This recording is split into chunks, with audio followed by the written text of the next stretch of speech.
As I read about all the attacks on public education today, and if you don't know what I'm talking about, then I suggest you tune in to ICUJP's educational series. I reflect back on my days as a teacher in Watts, Compton, and in other working class districts, and I wonder what I would have done if I had taught in some of those states that are now penalizing teachers who teach forbidden truths. Would I resign from teaching? Would I help organize fellow teachers to sue states for their censorship laws, as other communities and organizations are doing?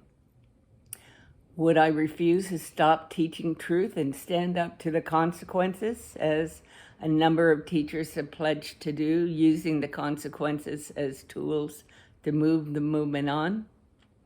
It's hard to say, but I certainly hope I would have been brave.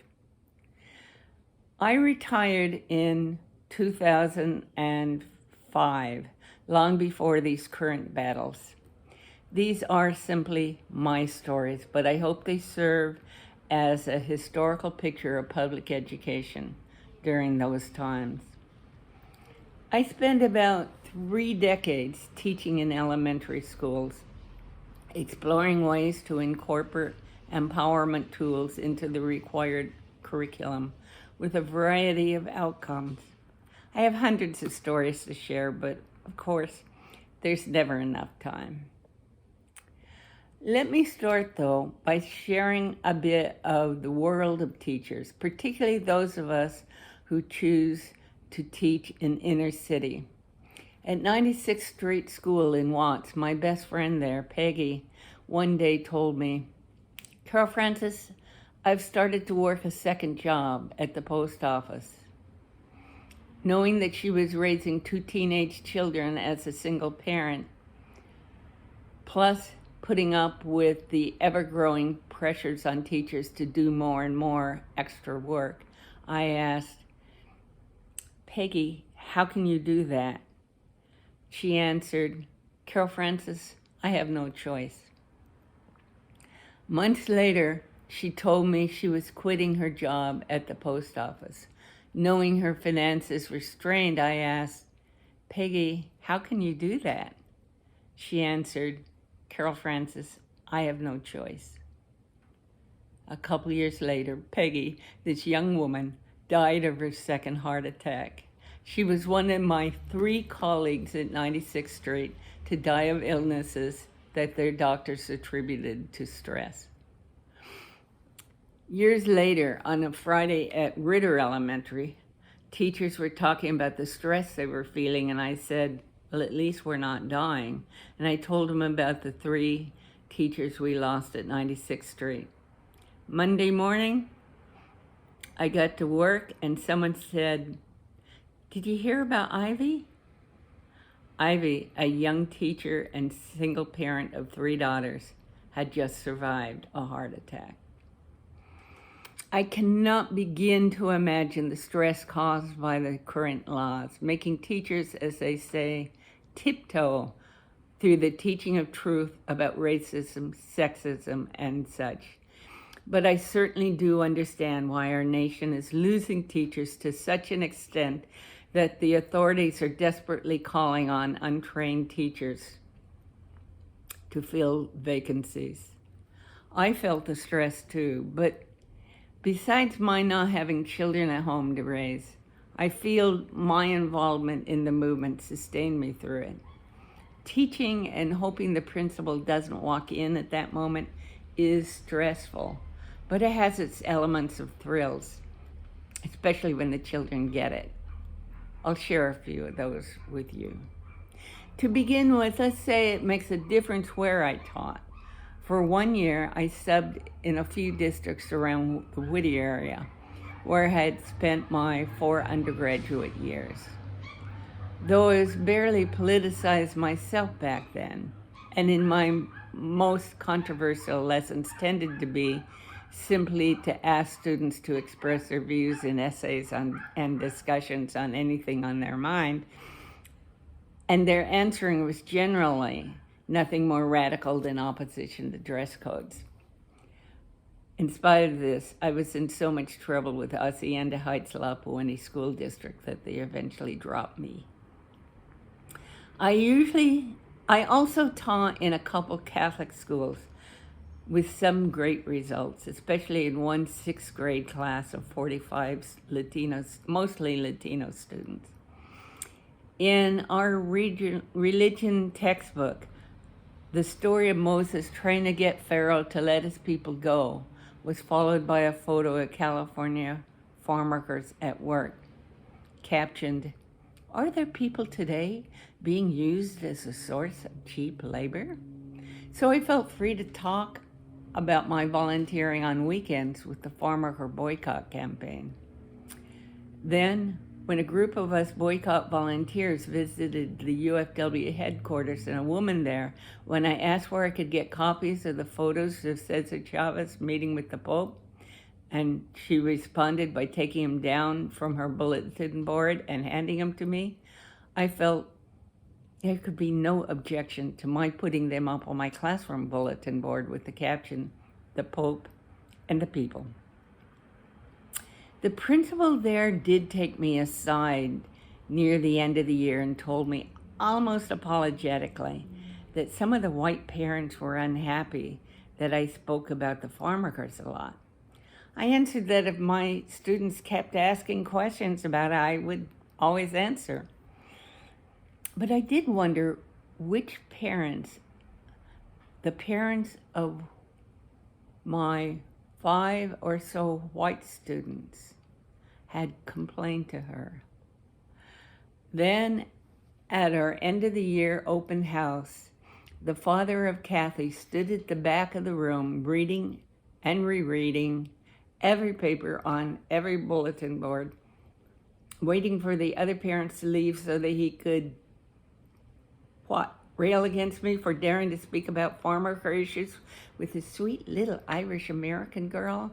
Was the father of Kathy, this girl who was too shy to raise her hand in our frequent class discussions, but who once shared a brilliant insight with me when no one else was around?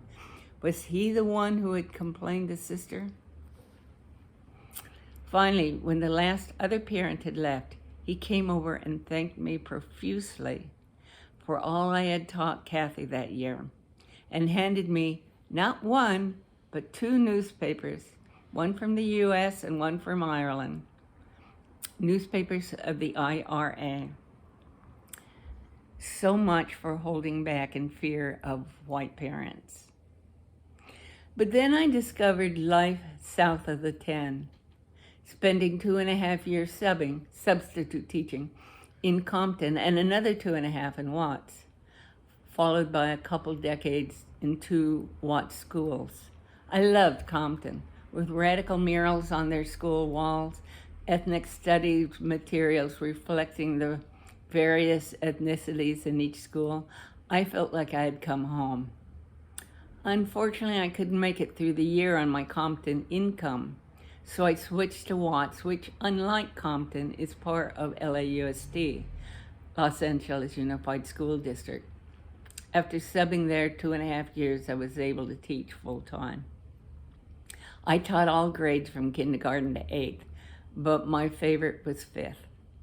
I'm convinced that the mind of a 10-year-old is the most undervalued marvel of the world. In Compton, I subbed 2 days in one very difficult class, 5th or 6th grade. And the first day was an all-out ordeal trying to keep them quiet and learning anything. Another teacher asked me at recess, "What are you doing in there? Usually when there's a sub, we can hear chairs being thrown around the room." That kind of class. That first afternoon, I went after school to the Carson Library and picked up a set of Golden Legacy comic books and about great Black leaders, Frederick Douglass, Harriet Tubman, and Cinquay. I passed them out, letting them choose. They opened them and started reading. It was amazing. This class, notorious among other teachers, and they weren't even looking up from their books. What does that say about ethnic education? In Watts, I worked with supportive principals and ones who had a vendetta against me, I imagine for my politics. Some, like Ms. Blanton, evolved from dictatorial to extremely supportive. Early on, she read my lesson plan book that I was going to show slides of my trip to Nicaragua just to raise the topic of rural versus urban. That's what I had in my plan book. She called me into her office to tell me I could not do this because she assumed I was, in her words, too emotional about the subject. I remember bursting into tears. She told me to go get a soda from the machine and just relax, but I was being told that teaching about rural versus urban in my, at the time, favorite school was too political. However, later I attended a special LAUSD board hearing chaired by Jackie Goldberg about teaching controversial subjects, where I related this story and was told that the principal was wrong. I wrote this up and stuck it in her box. Was that me? She asked. When I affirmed it, she apologized and became my best principal ever. A later incident confirmed this. I mentioned to her one day that we teach Black history in February, Latino history in September or May, as if they were two separate things, rather than teaching about the history of the struggles of the poor. One day, the staff was called together before school to talk about a racially divisive incident that had happened in Markham Middle School the previous day, with the warnings that we should be wary of any anger in their younger siblings in our classroom. To my delighted shock, Miss Blanton said, "Miss Likins, would you please share what you said to me about teaching about poor people?" I did, of course, all the while silently asking, does she not realize this comes dangerously close to Marxist thought about working class people needing to unify across racial lines? And, wait a minute, is this the same woman who gave me all that grief a while ago? People can change. The radical notion she asked me to share with my colleagues was not hard for my students to get. I remember Anna, a super shy Chicana fourth grader I had once.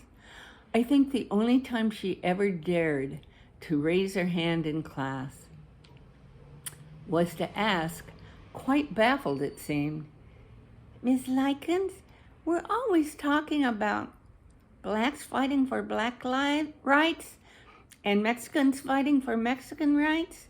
Why don't we get together and fight for everyone's rights?" I do admit fantasizing having her educate our leaders. One of the issues, of course, is bilingual education, which some say are funded by monies taken away from Black students. I'd hear that once in a great while, but we all know our country is perfectly capable of serving the needs of all its students. Long before I ever heard of bilingual education, I became aware of the need for something like that. I was subbing in the Whittier area, way back then.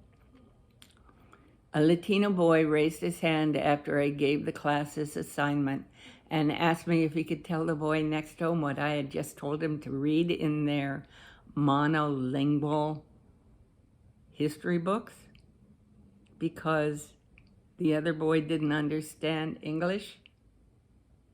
Huh? But for all the effort out there to pit the African American and Latino students against each other, it doesn't always work. Remember Proposition 187?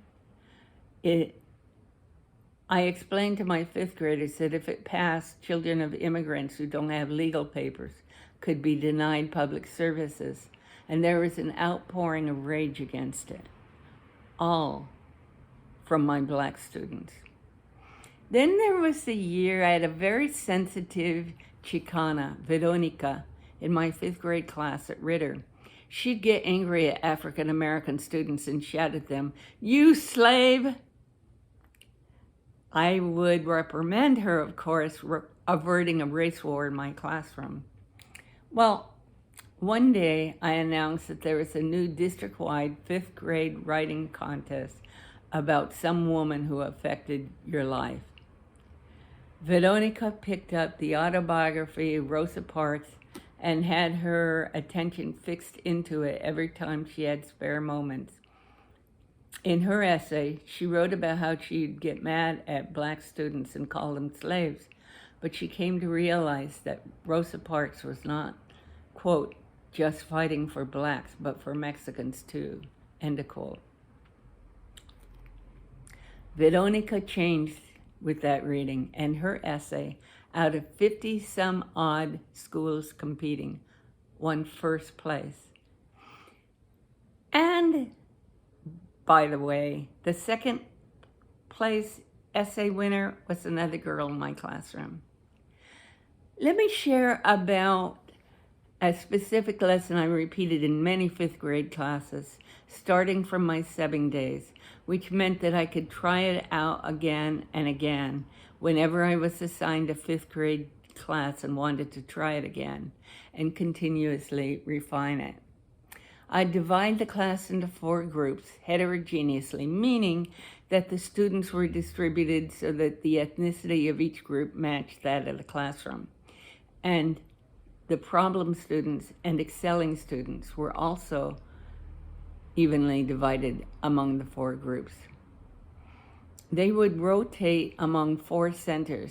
In each center, I would have a list of questions for them to choose to write an essay on, or a set of booklets with questions at the end, or whatever. When I was subbing, I'd assign whatever lesson the regular teacher had in her lesson plans for one of the centers. But the main center would be a small group discussion with me.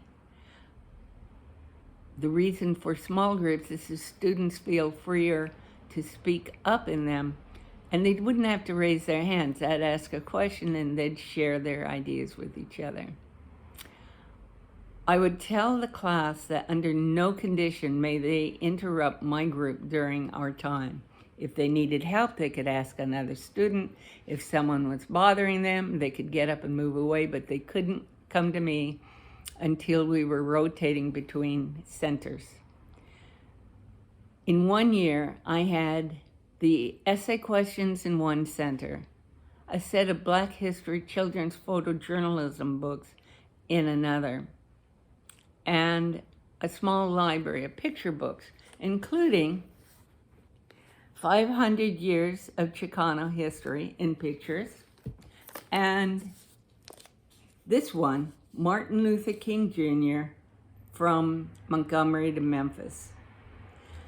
That year, I had a boy named Daryl, whom I wanted so much to reach, functionally illiterate, a troubled student. More about Daryl later. My group discussion would go like this. I would ask the students about a hypothetical situation based on the J.P. Stevens boycott. Do you remember that? It was a Southern factory that made sheets and pillowcases, and the boycott slogan was, "I won't sleep with J.P. Stevens." I'd tell the students in my group that we were all workers in a Southern factory, and we learned that the Black and Latino workers were making $2 per hour, and the white workers were making $3 an hour, but the cost of living there, and I'd quickly explain that concept, was $5 an hour. My first question then was, are the white workers being oppressed? The beauty of it is I wouldn't have to say any more right then. I'd just sit back and let them take over. Always they'd get it, with some students exclaiming, "No, they're not, we are," and others saying, "Yes, we are more," but they are, every time. The next question would be, what if one of us went to the boss and said, "This isn't fair, I'm not working for you until you pay us all fairly"? Again, they'd always get it, no matter what. They'd know that worker would be fired. What if 2 workers went in? 20? 200? Then I'd address the Latino students in the group, asking them to imagine that they were newly immigrated and spoke no English. You talk to other immigrant workers and call a meeting, which of course is in Spanish. Then to the African American students in the group, you've been told that the problem is those white workers, so you don't talk to us much. And we white workers are told that you black workers are troublemakers and we can't understand you Latino workers, so we'll just work on our own, just us. And you Latino workers, you'd come back, you'd say that you're not coming into work on Monday, you'd go out on strike. And you African American workers, you have a meeting and decide to go on strike on Wednesday, and we white workers vote to go on strike on Friday. So, no, some student would always protest, with the others chiming in or nodding. We should all go out on the same day. We can get someone to translate for the meetings. So this is the way the exercises all went, no matter how often I did it. But afterwards, that one year, remember Daryl, the troubled one? He came to me while we were rotating with the Martin Luther King book, open to this photo. This is James Ward, who was one of the badly beaten freedom riders. Daryl asked me, clearly worried about the possibility, did we do this to him? No, I said, there are whites who joined the blacks in their struggle, and the races that hated blacks also hated the whites who joined them.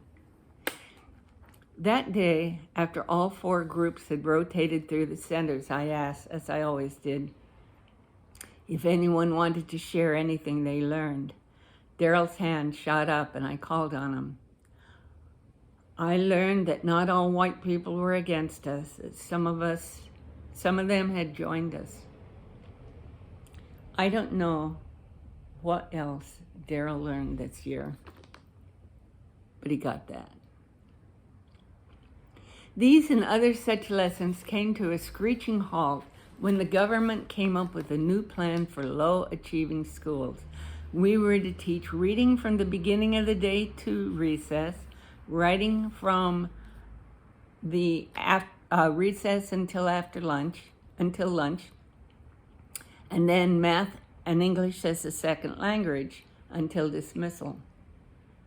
Wait a minute, we said as we were looking at the mandated schedule handed to each of us on the first day back after summer vacation.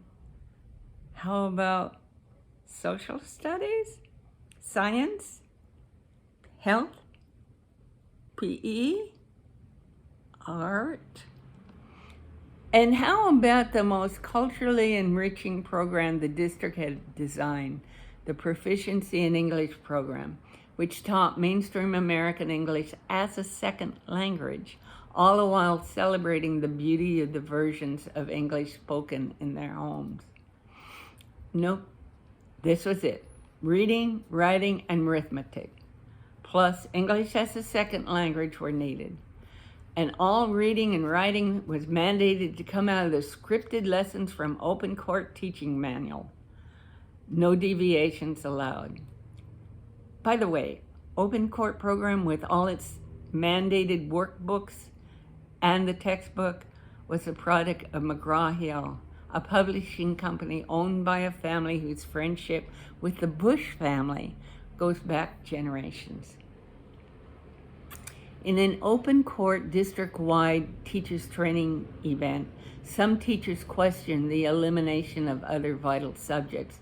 The OC representative retorted, "Why would you want to spend time teaching social studies when your children can't read?" The first thing that came to my mind was so they can read a map. But no, what I think now is so they could learn what Anna, Veronica, and Daryl learned. And so they could learn what my class in Compton learned that day with the Golden Legacy comics. Or so that Latino children can hear their African American classmates vigorously defending them from racist proposition, or so that when their teacher takes them to the voting polls in their school auditorium, they will sit in in-church silence, watching adults come in and vote, because they've learned what price their people had paid for this. My union, UTLA, finally was able to get rid of the open court mandate, but I had already retired by then. In those last 5 years or so, I was targeted by 2 principals in a row.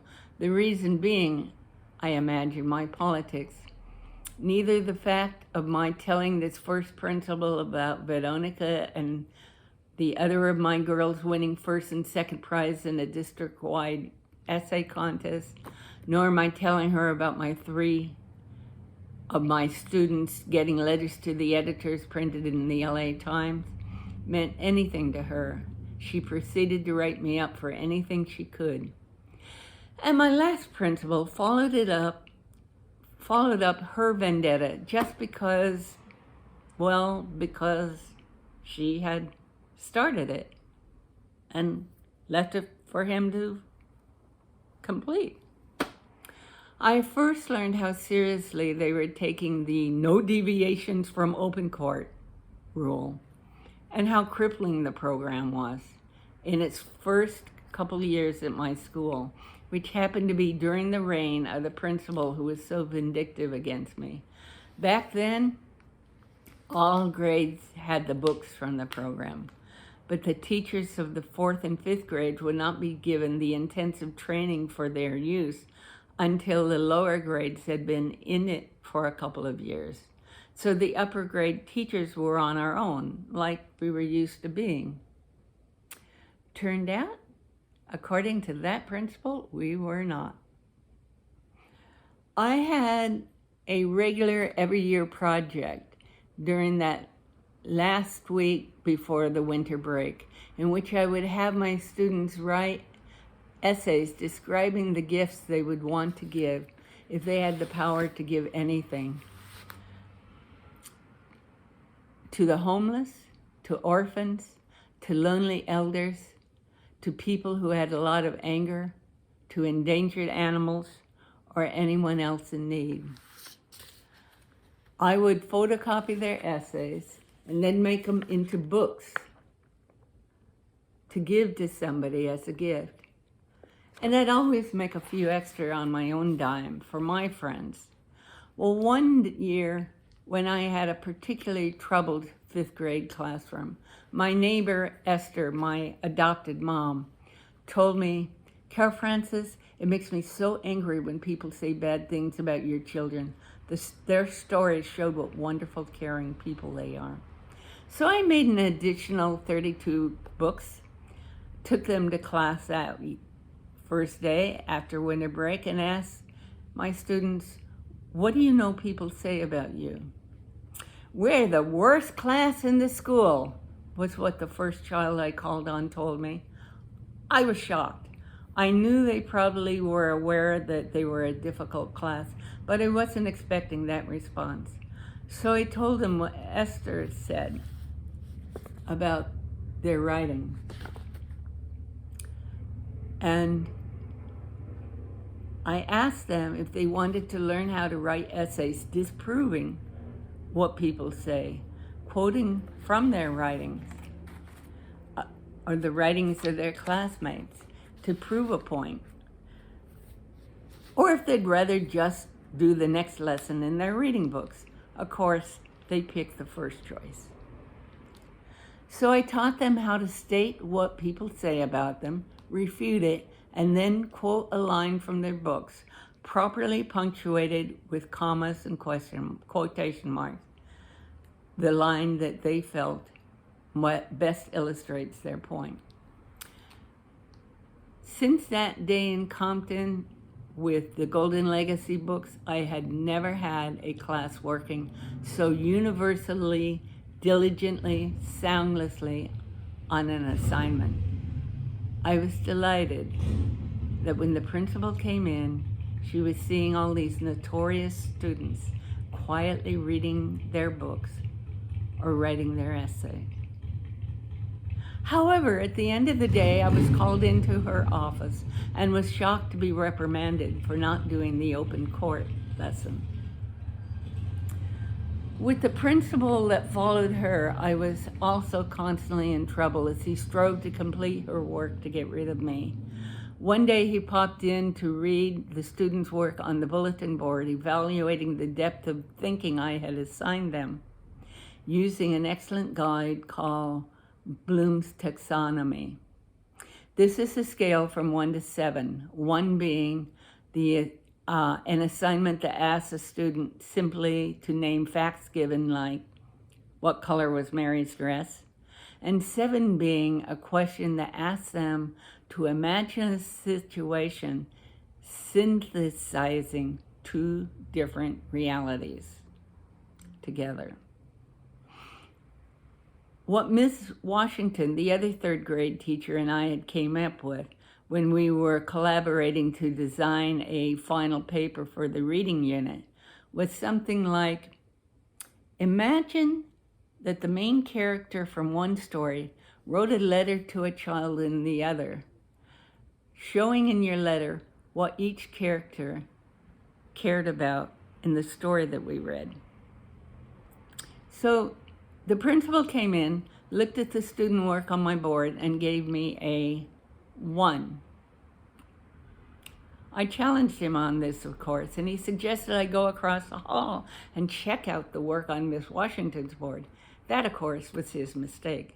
I know what's on her board, I exclaimed, because it came off of my printer. It's identical to mine. We collaborated on the lesson. Later, the vice principal came in to evaluate the same lesson and gave me a 7. But the principal always changed the subject when I brought this matter up. How do principals get away with this? Because they're principals.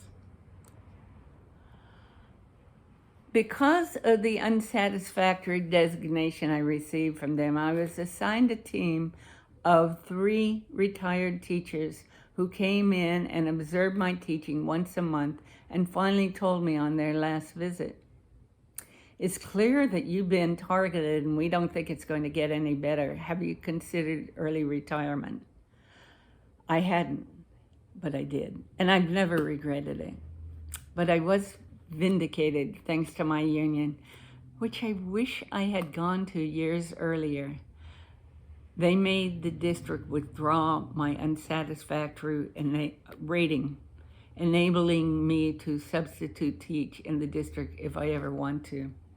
And perhaps serving a bit of notice to those 2 and other principals that they're not all powerful. What UTLA did is they brought me before a team of 8 or so teachers who listened to my explanations of several assignments, read samples of some of my student work, and concluded that the lessons I had been teaching in my 5th grade classroom were not only worthy of 5th graders, but in the words of the lead teacher of the team, quote, would be good in a 7th grade class, end of quote. One teacher asked if she could use my lessons in her classroom. I, of course, was delighted to tell her yes. And so some of my lessons lived on beyond me.